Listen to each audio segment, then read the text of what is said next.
Oke guys, kali ini kita akan membahas masih di teknisi komputer, peluang usaha pasca pandemi.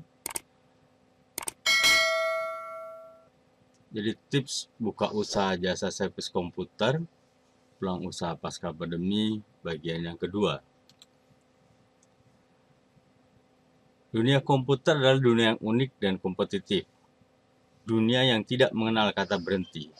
Sebab setiap bulan pasti ada komputer terbaru dengan spesifikasi lebih canggih, software terbaru yang lebih user friendly. Jadi perkembangan hardware di komputer juga berkembang sangat cepat, dan bahkan yang model all-in-one seperti ini sekarang sudah banyak dipakai. Juga dari sisi prosesor, baru Januari Intel mengeluarkan Core i generasi ke-9, bulan Juni kemarin sudah mengeluarkan generasi ke-10.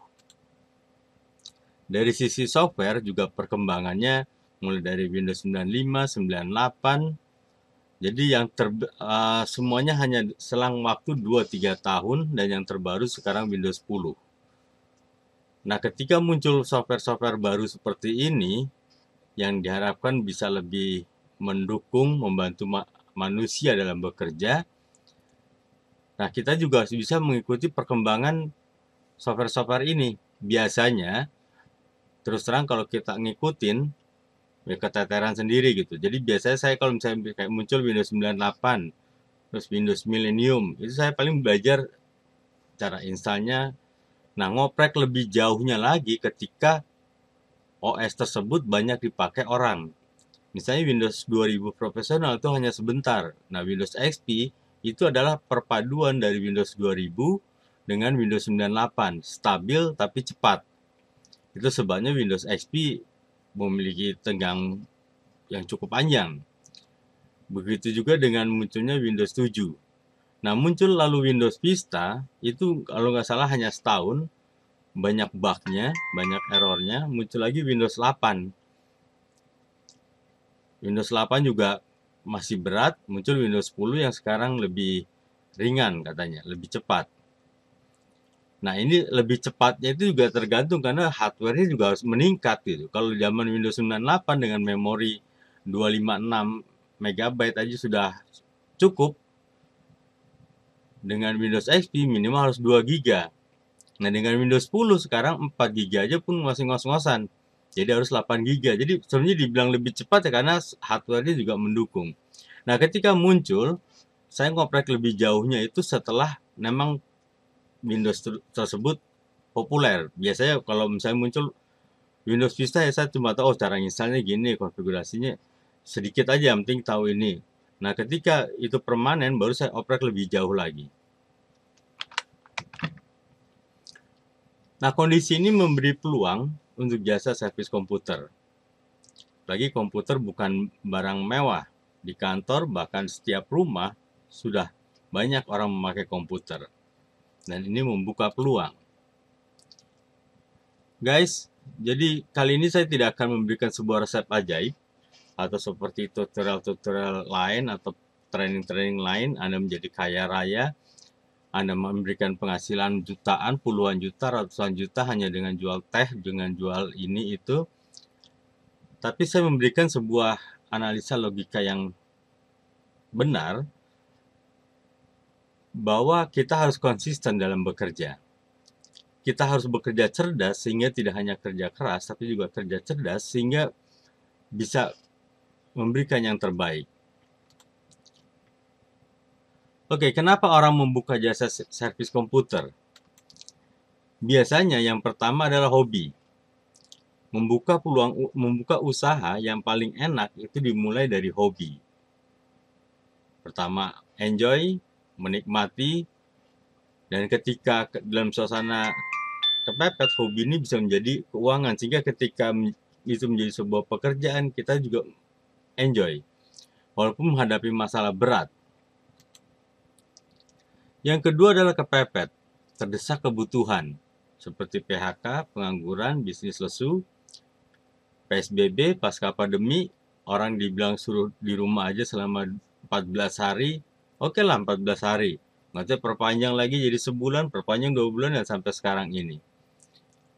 Kondisi ini membuat banyak perusahaan-perusahaan akhirnya mulai mengurangi karyawan, mulai mengurangi gaji karyawan karena tidak full bekerja selama 1 bulan.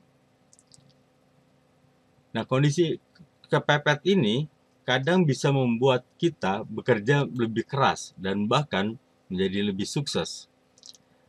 Kita lihat contoh gambar di kanan ini, ketika dalam suasana kepepet, seorang dikejar anjing, dia bisa meloncati tembok yang tinggi, yang kalau dalam kondisi normal mungkin tidak akan pernah bisa. Oke, Mas Jaya Setiadi pernah mengeluarkan buku The Power of Kepepet. Dalam kondisi terdesak, seseorang cenderung akan memutar otak lebih keras. Tak jarang ide-ide bisnis yang brilian justru timbul saat kondisi-kondisi kritis.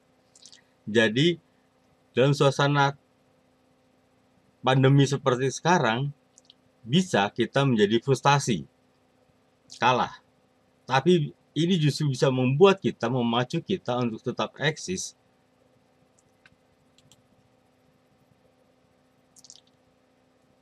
Lalu inspirasi. Inspirasi bisa juga dari koran, dari TV, obrolan teman di media sosial, rumpi-rumpi tetangga, atau lagi jalan-jalan sore.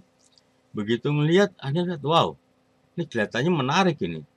Langsung Anda sulit tidur dan berusaha untuk mewujudkannya. Oke guys, jadi berapa modal yang dibutuhkan untuk membuka jasa servis komputer? Kita coba hitung peralatan yang diperlukan. Yang pertama adalah obeng kembang. Obeng kembang yang ujungnya ada magnetnya, harganya sekitar 20.000. Lalu kuas, ini nggak perlu kuas yang besar, Anda nggak ingin mengecat tembok, jadi kuas yang kecil, 2-3 jari cukup. Jadi obeng kembang karena di komputer itu kebanyakan memakainya baut kembang. Lalu kuas, kadang kita perlu untuk membersihkan hardware. Lalu tang crimping, 75.000. Nah, tang crimping ini kalau Anda lihat di Tokopedia, ada yang harganya 25.000. Cuma saran saya jangan pakai yang terlalu murah, karena Anda akan frustasi sendiri. Beli yang 25.000, crimping pertama bisa, crimping kedua gagal, karena yang murah itu suka giginya hilang satu, sehingga gagal ketika mengkrimping. Jadi beli yang menengah. Nah, CD DVD program. Kalau sekarang bisa lebih hemat, bisa pakai flash disk. Jadi kenapa saya menyarankan 2 flash disk? Satu untuk OS. Nah, untuk OS ini sebenarnya nggak perlu besar. Kayak Windows 10 itu dengan flash disk 4 GB juga cukup. Semua Windows dengan 4 GB juga cukup. Tapi ketika sudah dijadikan bootable, itu tidak bisa diisi data lain. Saya udah pernah coba. Akhirnya malah jadi error. Nah, satu lagi dipakai untuk program lain. Jadi satu OS nyari 4 GB sekarang susah, jadi minimal 8. Lalu satu lagi yang 16 GB atau 32 GB. Nah, itu kurang lebih 100.000. Nah, program-programnya dari mana? Anda bisa download. Jadi ada beberapa web, misalnya kayak Bagas 31, Kuya, memberikan link-link untuk download yang cukup baik. Nanti kalau gagal, pasti gagal. Kalau pertama, Anda bisa lihat di YouTube bagaimana cara download di Bagas 31, bagaimana cara download program di Kuya. Nah, nanti ada tutorialnya sehingga ada trik-triknya.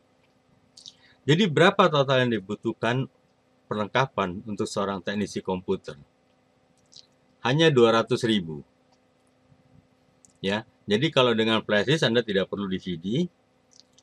Lagi pula lebih nyaman flash disk karena flash disk itu loadingnya lebih cepat dibanding DVD. Hanya yang harus diperhatikan, jangan mencolokkan flash disk kerja tersebut ke sembarangan komputer. Kalau ke sembarangan komputer Anda langsung mencolok, nanti di komputer itu ada virus, lalu nemplok di flash disk Anda, hasilnya ketika pergi ke tempat lain, kemana-mana Anda bawa virus. Oke, hanya 200.000. Selain perlengkapan, juga dibutuhkan kemauan untuk terus berkembang. Jadi kita bisa lihat di awal hardware terus berkembang, software terus berkembang. Nah, kalau kita tidak bisa mengikuti perkembangan teknologi, terus terang kita ketinggalan. Misalnya gini, saya jago di install Windows 98, apa luar kepala setting dan konfigurasinya. Ketika muncul Windows XP, ya saya harus belajar.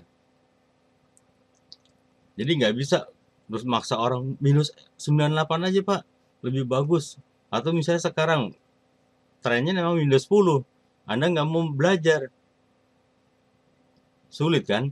Apalagi sekarang Windows yang lama, Windows 7 ke bawah itu sudah tidak didukung oleh Microsoft. Artinya, ketika Anda beli printer baru pakai Windows 7, tidak ada drivernya. Jadi mau nggak mau harus di-up ke Windows 10. Ini poin yang paling penting. Memiliki rasa penasaran bila pekerjaan belum atau tidak selesai. Jadi sebenarnya tidak ada yang kata tidak mungkin, hanya mungkin cara masangnya salah, hanya mungkin ada hardware-nya bermasalah. Jadi biasanya saya kalau misalnya ini pasti harus dicari dan harus ada solusi. Misalnya gini, komputernya sering mati, kadang-kadang mati. Kita cek semuanya normal. Nah itu biasanya saya agak sedikit ngeri dengan cara seperti itu. Kalau semuanya normal, karena komputer kadang mati itu bisa fan-nya, bisa mainboard-nya, bisa prosesornya, bisa kepanasan, bisa power supply. Nah alternatif ini harus kita telusuri satu persatu. Lalu memberikan komitmen yang terbaik bagi pelanggan. Komitmen itu artinya gini, kalau Anda janji ke tempat orang tersebut jam 10 kurang 15 menit Anda sudah harus sampai di sana. Jangan jam 12 siang. Karena biasanya orang menjadi kecewa karena dia sudah ngatur kurang lebih pekerjaan komputer ini selesai sekian, lalu dia bisa mengerjakan sesuatu atau dia ada janji dengan orang, ketika Anda telat itu membuat dia nggak nyaman. Atau kalaupun misalnya kepepet, Anda harus memberi kabar, Pak sorry nggak bisa jam 10, saya bisa datangnya jam 12 atau jam 1. Komitmen.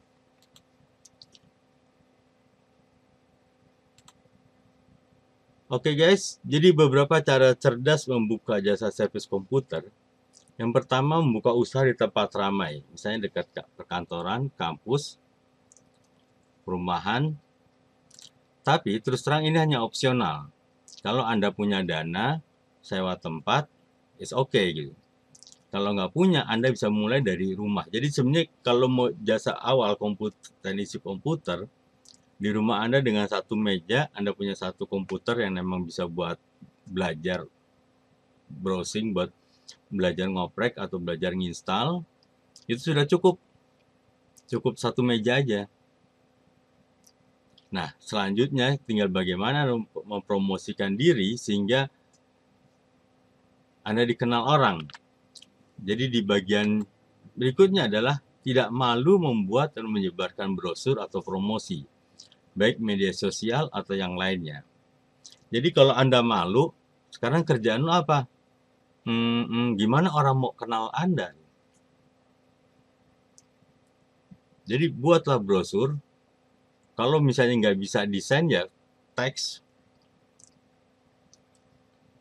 Itu bisa sekarang lebih murah untuk promosi karena bisa lewat media sosial yang gratis. Ini beberapa contoh brosur ya Anda bisa googling, lalu bisa nyontek sana sini, copy paste, lihat teksnya, kata-katanya, hanya yang harus diperhatikan jangan sampai Anda bilang bisa di slash padahal belum bisa ketika ada orang nanya. Andanya bingung.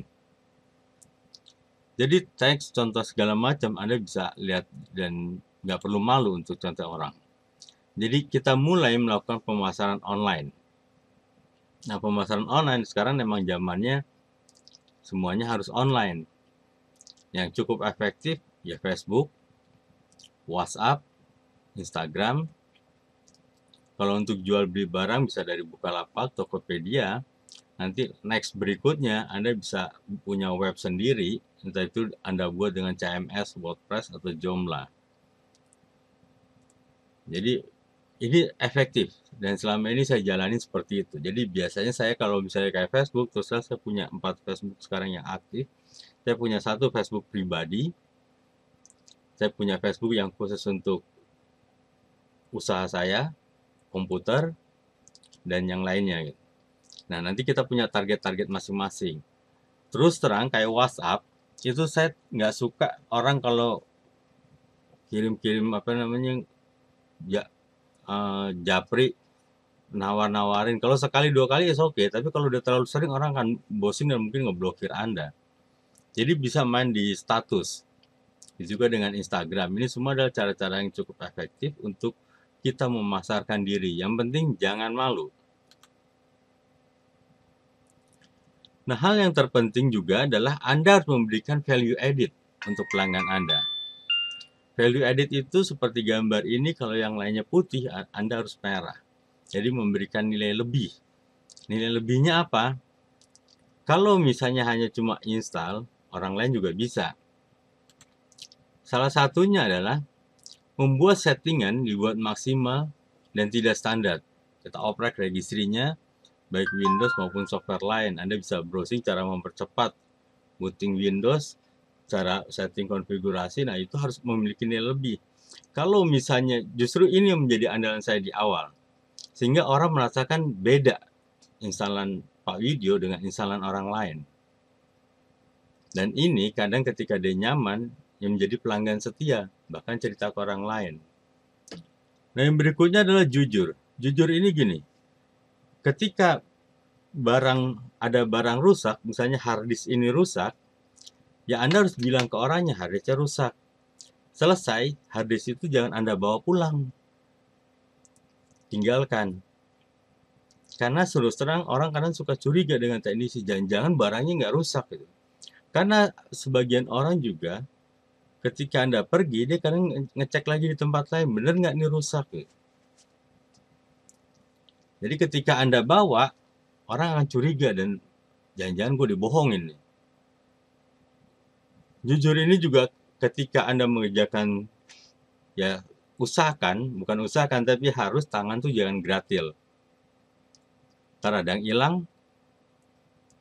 Jadi biasanya saya mengerjakan komputer itu kalau misalnya di kantor, saya selalu minta pasti ada orang di sana.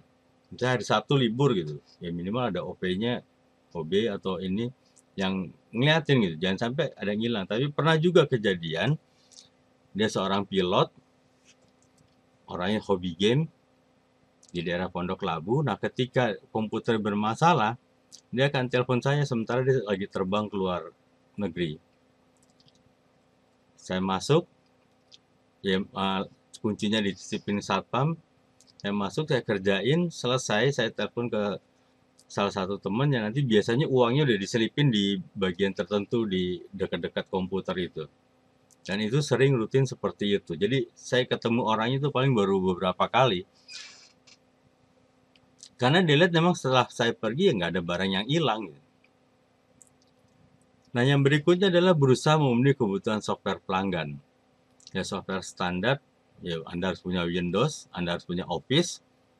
Office juga yang terbaru 2016, tapi minimal juga harus punya yang versi di bawahnya, sehingga ketika nginstal komputernya yang jadul, Anda masih punya softwarenya, Acrobat Reader, browsing, multimedia, antivirus, dan lain-lain. Nah, ini program-program standar yang diinstal di setiap komputer. Tapi orang kadang mau punya software lain. Mas punya Adobe Photoshop nggak, Mas? Kalaupun misalnya nggak ada, biasa saya dari awal nanyain, ada software khususnya nggak gitu.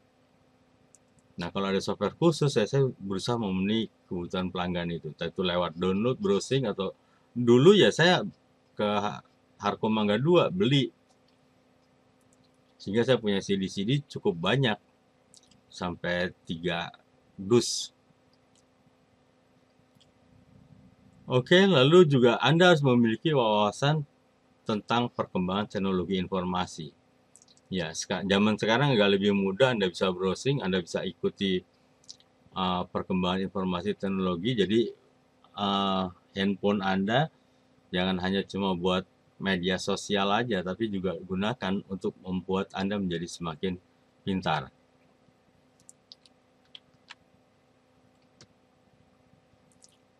Salah satu, Anda juga harus memberikan garansi untuk jasa servis Anda. Kenapa Anda memberikan garansi? Karena Anda pede dengan pekerjaan Anda. Kalau Anda nggak pede, nggak percaya diri, mana berani ngasih garansi. Kalau orang lain ngasih 2 minggu, Anda berani ngasih garansi 4 minggu. Itu sebabnya ketika melakukan pekerjaan komputer, saya juga ngecek yang lain. Kipasnya muter nggak, mainboardnya panas nggak, harddisknya masih bagus nggak. Sehingga kita beri masukan. Kalau misalnya harddisknya bad, ya kita bisa bilang ke orangnya, ini harddisknya bad pak. Nanti ada softwarenya, pakai Hiran. Jadi semuanya ada gambarnya, ada buktinya. Tapi kalau misalnya, aduh saya nggak punya duit nih mas, ini mungkin bisa. Cuma saya nggak berani jamin akan lama. Orangnya oke lah mas, nggak apa-apa, nanti saya bisa kerja dulu. Nah, baru kita kerjakan.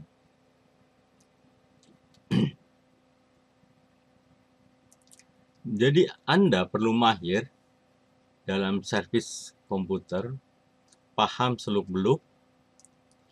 Kalau Anda nggak paham, bagaimana Anda menjaga kualitas teknisi Anda ketika Anda sudah mulai merekrut karyawan.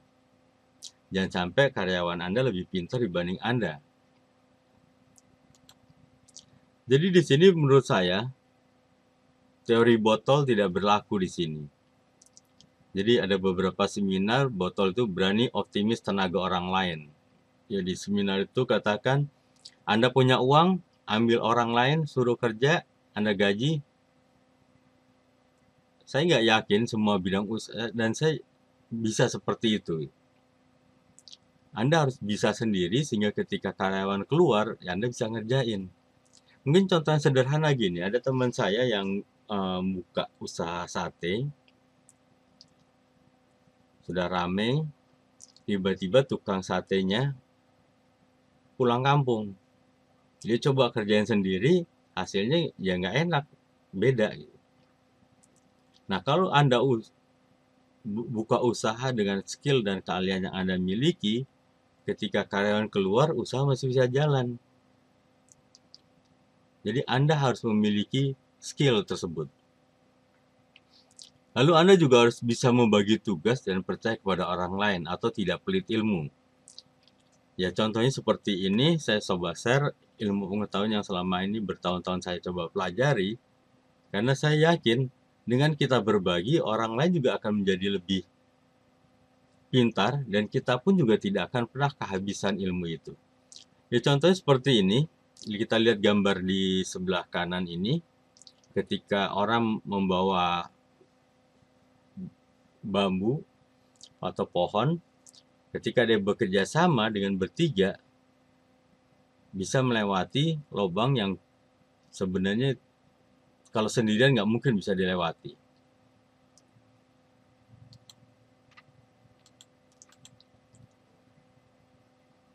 Oke? Nah, setelah Anda belajar, Anda punya skill, Anda membuka jasa, Anda harus berani menghargai kemampuan atau keahlian diri sendiri. Jadi harga diri, percaya, itu sama dengan respect terhadap diri sendiri. Jangan sampai Anda mengerjakan sesuatu, berapa mas tarifnya? Terserah bu.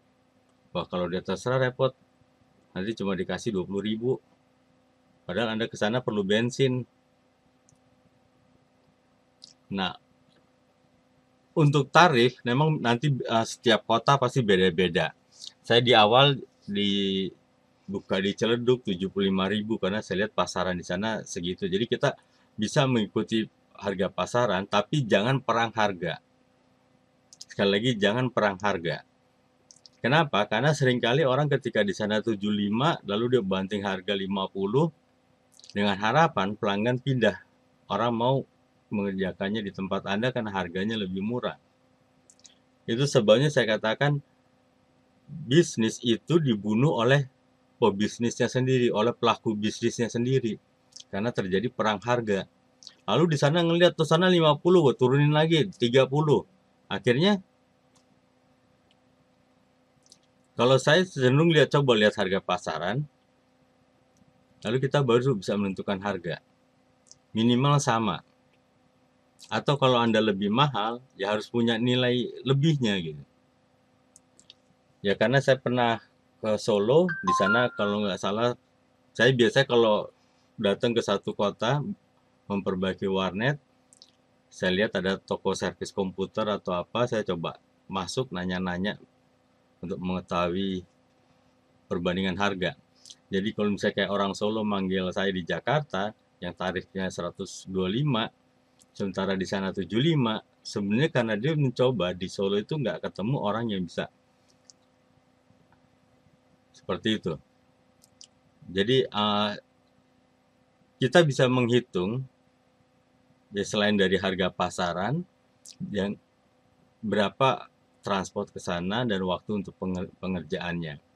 Karena yang seringkali anak-anak muda ya karena dia butuhnya hanya sedikit mulai perang harga. Misalnya gini, jasa install komputer warnet saya 125 itu di Kaskus atau orang lain orang kadang suka menawarin 50. Nah, 50 itu gini, kalau misalnya datang ngerjain 10 komputer dengan 50.000 per PC, Anda kerja satu hari dapat 500.000. Lumayan kan? Besar kan? Tapi ketika orangnya manggil lagi, Mas ada masalah, apakah mau datang? Garansinya dia nggak berani pertanggungkan. Nah kalau misalnya dengan saya 125.000, orangnya ada masalah, saya udah hitung, palingnya 2 kali datang lagi, saya masih nutup gitu untuk biaya overhead cost. Nah ini yang seringkali orang ketika hobi atau mungkin kadang malu untuk menentukan harga, jawabnya terserah deh. Terus terang saya juga termasuk malu untuk menentukan harga, itu sebabnya di website saya mencantumkan harga. Jadi nggak ada lagi nego-negoan untuk harga gitu.